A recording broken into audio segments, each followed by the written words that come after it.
Okay, let's continue. It's been a long time. Let's remind ourselves what's going on. Last time we spoke about something called implicit differentiation.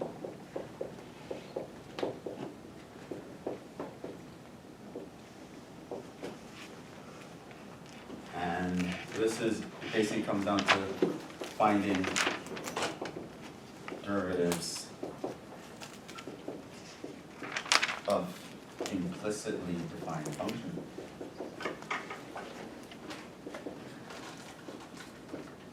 That's when you might not know what the function itself looks like because it's kind of mixed up with the independent variable. So you have like an x squared y cubed minus 7xy minus ln of y equals 5. And you want to find dy dx, for example. So here you have a function. You might not know what it is. It's implicitly defined, meaning you don't have it on one side by itself and only x is on the other side. It's kind of mixed up with the independent variable. However, a lot of times we are given functions in this form and we still want to be able to talk about derivatives with them. And so the how was to actually just use the chain rule.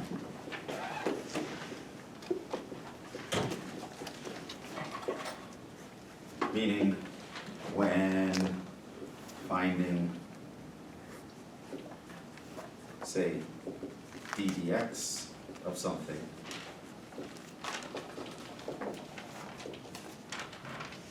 apply typical derivative rules. So your chain rule, your product rule, your quotient rule, your power rule, all the rules that you had memorized, they're still apply, but multiply by the derivative of the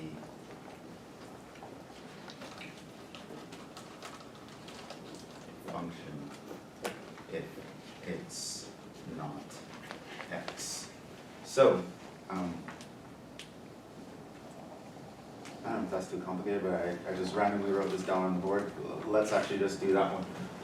So if I have, say, x squared y cubed minus 7xy minus ln of y equals 5. There were problems almost like this on the quiz. So how you'd go through this, you just go through, you'd apply your derivative rules as you normally do. The only difference is, if you want to find dy dx, meaning x is your independent variable, every time you differentiate someone who's not an x, you have to multiply by the prime of that thing, or the derivative of that thing. But other than that, nothing else changes. So here I see two functions multiplying each other in f and a g. Then it's f prime times g plus f times g prime. That's not going to change. The product rule is still going to take effect. And again, here, this is an f and a g. And so I'd use the product rule again, and so on and so forth. And so this would mean f prime times g is just that. I just took the derivative of an x function, so don't do anything. Plus f times g prime. So now I'm taking the derivative of a y function, which is 3y squared, but it's not x, so I multiply it by the derivative. Because I think of y as an inside function. I don't know what it is, but the chain rule demands that I multiply by the derivative whenever I differentiate it.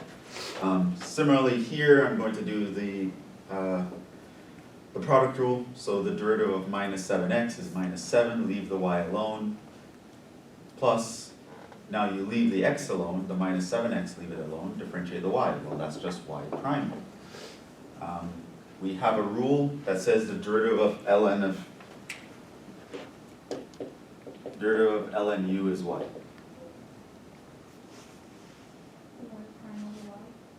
Well, u prime over u. So in this case, it just becomes y prime over y. I believe I asked that on the quiz. I wrote the quiz a long time ago. I don't even remember what I asked you guys actually. Right, so the first step would be just to go through and apply your derivative rules the same way you always did. The difference is, if you're not differentiating the independent variable, multiply it by the derivative of the thing that you're differentiating. At that point, it now becomes an algebra problem. You want to solve for the y prime guy, so you just isolate it. Everyone that has that thing in it, you leave them on one side. So here we have 3x squared y squared. That's this part. Then we have a minus 7x. That's that part. Then we have a minus 1 over y. That's that part. All of these guys have a y prime in them. So I would just put them on that side. And then bring everyone else to the other side. So I would add a 7y. I would subtract a 2xy cubed. And that accounts for everybody. Everyone's struck off. And so now I can solve for the y prime by just dividing it. Both sides.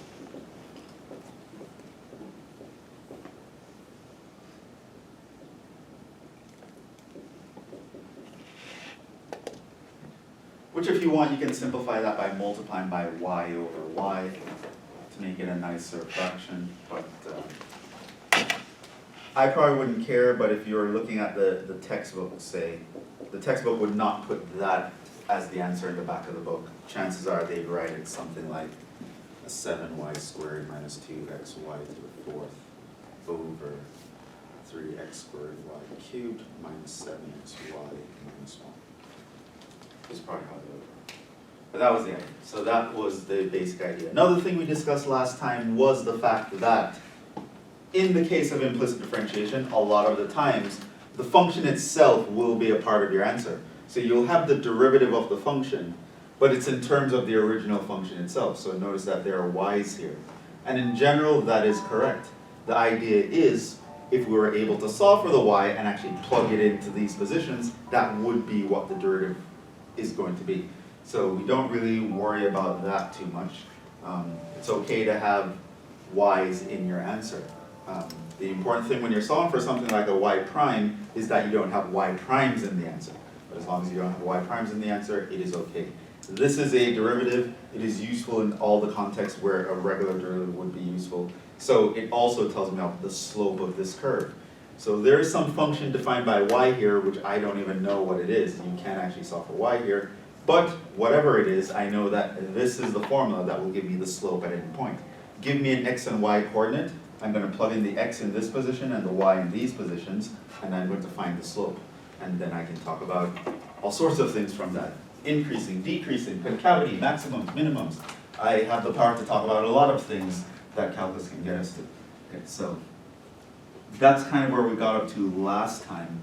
And we ended on a very specific example called the folium of Descartes.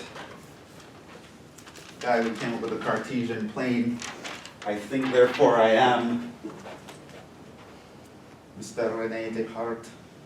So we ended with the example of, say, x squared plus y to the 7 minus 2y equals 3, which was simpler than some of the examples that we saw before. The issue here is this was the example where we really realized that implicit differentiation, it's important to know because there are times when we can't get to the answer any other way. You cannot solve for y here. But if we wanted to find a derivative, we could still actually do that.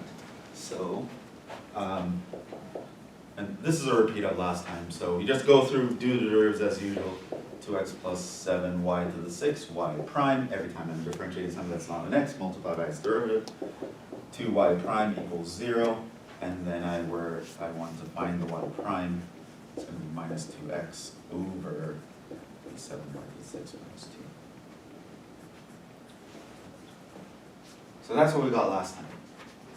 And we sort of ended on the note, so finally catching up to last class, we ended on the note of saying, well, if we can't actually know what this function is having that function as a part of the answer actually useful? And it turns out, yes, this answer is still useful.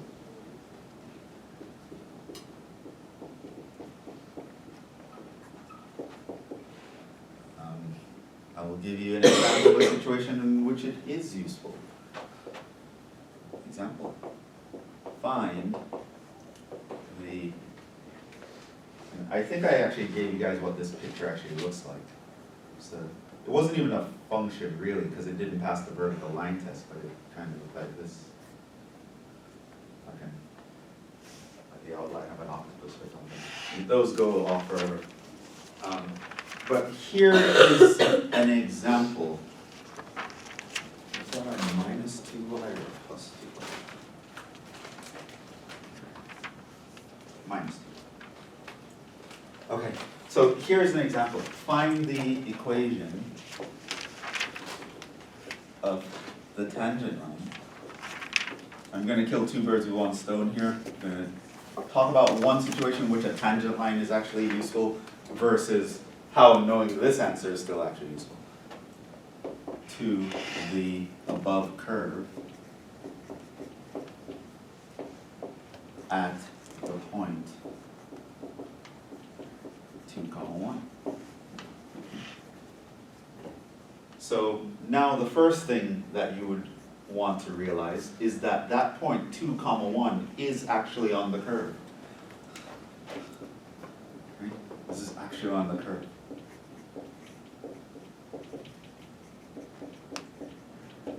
Because if I were to plug in x equals 2 and y equals 1, what would actually happen? I would have 2 squared minus 1 to the 7th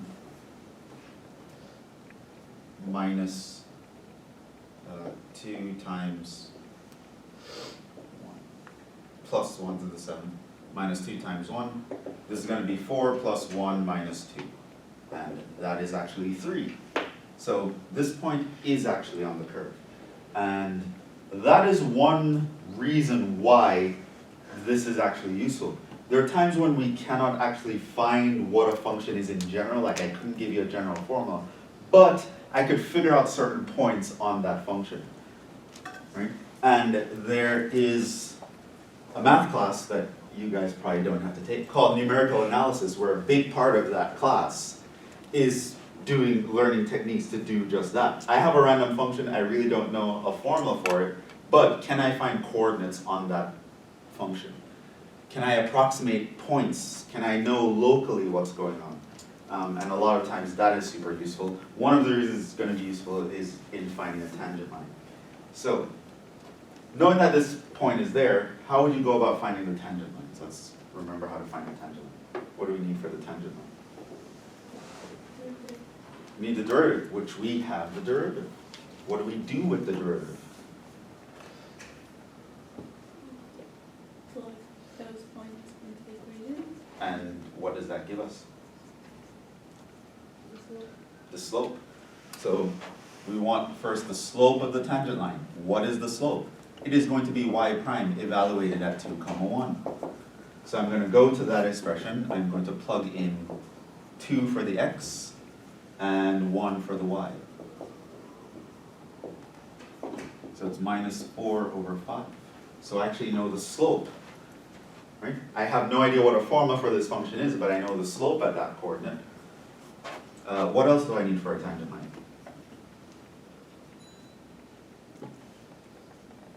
Yeah? The y-intercept.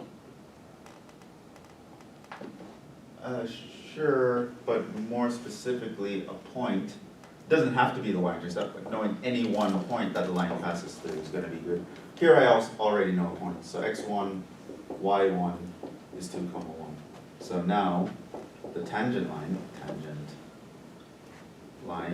is going to be y minus y1 equals n x minus x1. And our n is that guy. So this is going to be y minus 1 equals minus 4 over 5 x minus 2. So this is the equation of the tangent line. In other words, at the point 2, 1, I could actually draw a tangent line that's going to be like somewhere over here, I think. Has a negative slope, it would be like a straight line. So now here's the usefulness of the tangent line, right? So remember, The function itself, extremely complicated. We can't even find a formula for it, right? However, what is the property of the tangent line? Well, it basically means if I were to zoom in on this location, right, the line is going to touch the curve at that point in such a way that if I were to zoom in, the difference between the line and the function are going to start to disappear, essentially. Which means, if I zoom in far enough, I could use the equation of this line to talk about the function, as opposed to using the formula for the function itself, right? So, I am now in a situation where I don't know how to deal with this function, but I can find a tangent line. So, if I just care about that location specifically, I can still have a good idea of what's going on, because I have an approximation to that function that's super easy to deal with, right? The function itself, very complicated to deal with. But I can get an approximation that's super easy to deal with, provided I can actually figure out a specific location. And again, computers are great at this. There are techniques that we can teach our computers to do so that, given the fact that we can't solve for this, can you find coordinates on that line?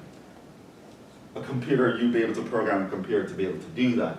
Once you can find points on that curve, what you can do then is construct tangent lines. So if I want to know what's going on over here, right? I don't know about the function itself, but I do know I can get a computer to approximate that coordinate, then find a tangent line, then study the tangent line instead of the function itself. If I want to know what's going on over here, have a computer find the coordinate, construct a tangent line, study the tangent line instead of the function itself. So the tangent line gives me the power to study a situation that's too complicated to deal with directly. And yeah, we can use, instead of the situation itself, use an approximation to the situation that's easier to deal with. And yeah, a very large body of math is also dealing with just that, approximations to things. Sometimes things are too complicated in the real world. We approximate them. It's in fact what math is about. Math is we use it to approximate real life, right? Sure, you go to the supermarket and you buy 60 cantaloupes and 24 tomatoes, but in math, that's just an x and a y, right? The x and the y is approximating the cantaloupes and tomatoes in the real world, and being able to do that is super useful. We can solve problems just by approximating stuff. Within math, that happens all the time. As well, sometimes we can't get to the exact answer, we just use approximations, and the tangent line is a very powerful tool when it comes to approximations. And a lot of people find that strange because, you kind of grow up in, when we're all children and we're learning math at school, your teacher tells you, no, that's wrong, you have to get this exact answer. So we always think that there has to be an exact answer. The real world is more complicated than that. A lot of the times, it's impossible for you to get the exact answer. The best you can get is some sort of approximation, and a tangent line is a way to get that. And on top of that, one thing you should realize is, in life, the only thing that's useful is the approximation anyway, right? So if I want to build a structure and I know, okay, based on the dimensions of this thing, I need to cut a board exactly pi units long to fit in this location. How are you going to do that? No one has ever written down pi in its entirety. No one ever can, right? It's an approximation. Whatever machine you're using is going to approximate pi to a certain number of decimal places, and it's going to cut it that length. It's not going to be exactly pi units long. So there are times, even when you can have the exact answer, it's not useful in the real world. You're just going to approximate the answer anyway, because your machinery will have a limited accuracy range, right?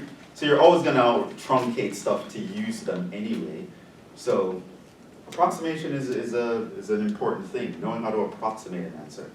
So we have this function, very complicated, but with the power of implicit differentiation and tangent lines, we can approximate what the function is doing. And we can talk about the function in any location that we care about without knowing what the function is doing in its entirety. That's super useful, and it's super cool that implicit differentiation can help us do that. Here's another example. Maybe a little bit closer to home for some of you, because I believe this is applied calculus typically for science students. So here's an example of that you may have seen, I don't know. So given this,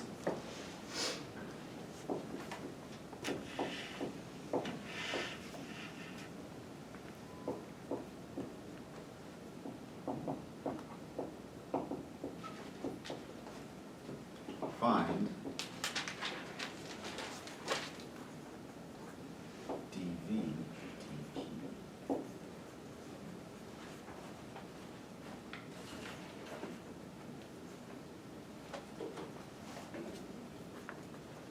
Does anyone recognize that equation? I don't know.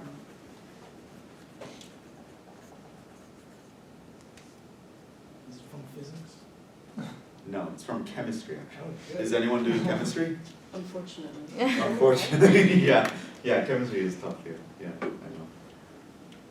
But you may or may not have seen this. Usually it'll show up in Chem 1 at some Oh, point. is it the PV equals nRT but the extended bridge? It's kind of like that. You would learn it around the same time you learn about that. This is actually van der Waals equation for a specific gas. This is van der Waals equation.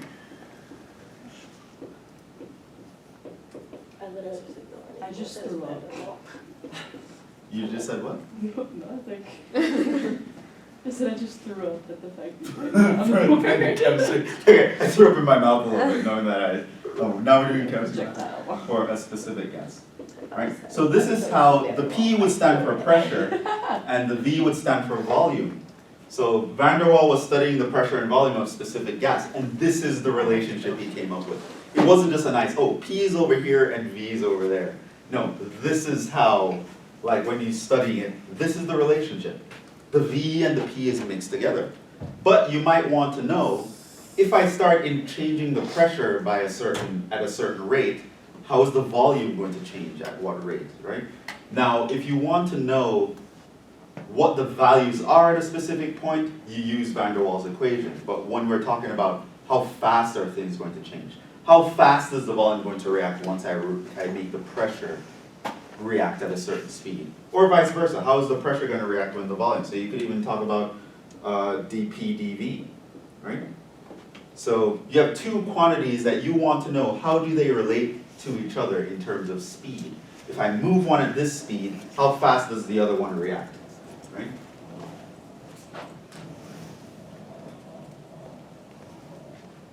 So if I do something like, oh, let's change the pressure by 1 atmosphere per second, and then you realize that the volume is going to change by 20 million cubic meters, that's kind of going to tell you, okay, if we squeeze this a little, it's going to explode. You know what I mean? Like those are things you'd want to know, right? And that's really a calculus way of looking at the world, right? So this is an actual equation that you would see in chemistry, typically in Chem 1. And yeah, it's an implicitly defined relationship. But I can still talk about a rate of change of one thing in terms of the other. Let's actually do that. Let's find dV dP. Now that in and of itself is going to test whether we really understand how these notations function. Okay, go. What do? You see this, you want to find dV dP. What would you do?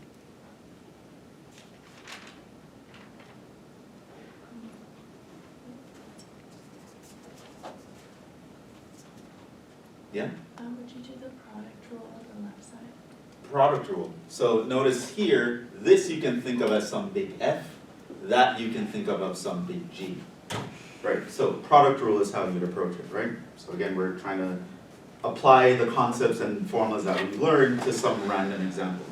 So yeah, if I want to find derivative here, I start out by doing the product rule, which means I'm going to need to find F prime times the G plus the F times the G prime. Now 9.7 is actually a constant. That is going to, his derivative is going to be nice. That's going to just be 0 at this side.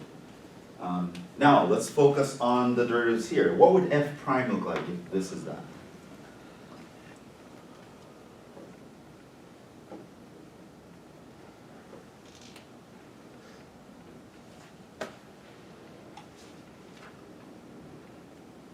1 times the derivative of p plus, and then would you have to do the difference quotient? The difference quotient? What do you mean? Like, would you have? 1 times the derivative of p. The quotient's only for that one. Oh, Right. yeah. No, Isn't isn't there like a constant at the top? It's a Like, constant you at the could top. What do we do when there's a constant at the top? It's 5 times v to the negative 2. Right, so I would think of this as 5 times v to the negative 2. Okay, now how do we differentiate that? Would b be an inside function? No, it'd be negative 10v. Right, so that's the first thing I want you guys to think about. Who is the inside function here? Right, that's the first thing you should actually know. Who is the inside function? Is it b? How do you know? Because it's at the top. But I don't know if that's the way you Yes, do it. so this here, once the p is on the bottom, what is that identifying for you? It's identifying who is the independent variable. Kind of like how when I have dy dx, what does that mean? X is the input, the y is the output, right? Which means when I'm finding dv dp, my p's are kind of like my x's from before. Meaning once you apply a derivative rule, you technically don't have to multiply by the derivative. So the derivative of p with respect to p is just going to be a 1, right? I don't need the p prime. Technically the p prime is just going to be 1. If I had p prime, that really means dp dp, right? Which is just 1. So you don't need to actually write the prime. So once you realize what derivative you care about, what you do is notice who's the independent variable. It means that everyone else is an inside function. That guy is just like the input, the x. Which means whenever I'm differentiating a v term, that's when I have to multiply by a derivative. If I'm differentiating a p term, I don't. I just apply derivative over the norm. So derivative of p is going to be 1 plus derivative of this. Negative 10v to the negative 3 times the Times derivative of v prime. Let's write dv dp just to be for emphasis, right? So whenever I'm differentiating the v, I multiply by a v prime because my v is the dependent variable. It's the function that he's the guy that I'm really thinking of as the function, but I don't really know what it is. Times the g plus, now I leave the f. And times the g prime. What does g prime look like here?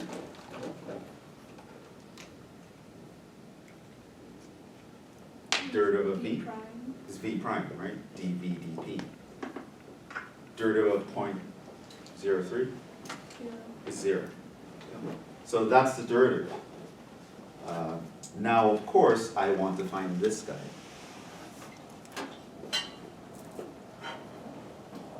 So, paying attention to your notation is going to be important. This is kind of why I always test you on notation as well, because so this tells you that p is the independent variable, which means your v is an inside function. So whenever you want to find the derivative of the v, you multiply by v prime at the end of the day. So that's how the problem would start, and now at this point, it's a matter of algebra in finding the. Oh, we're out of time. Finish that up. Solve for the dv. I'm fine. All right.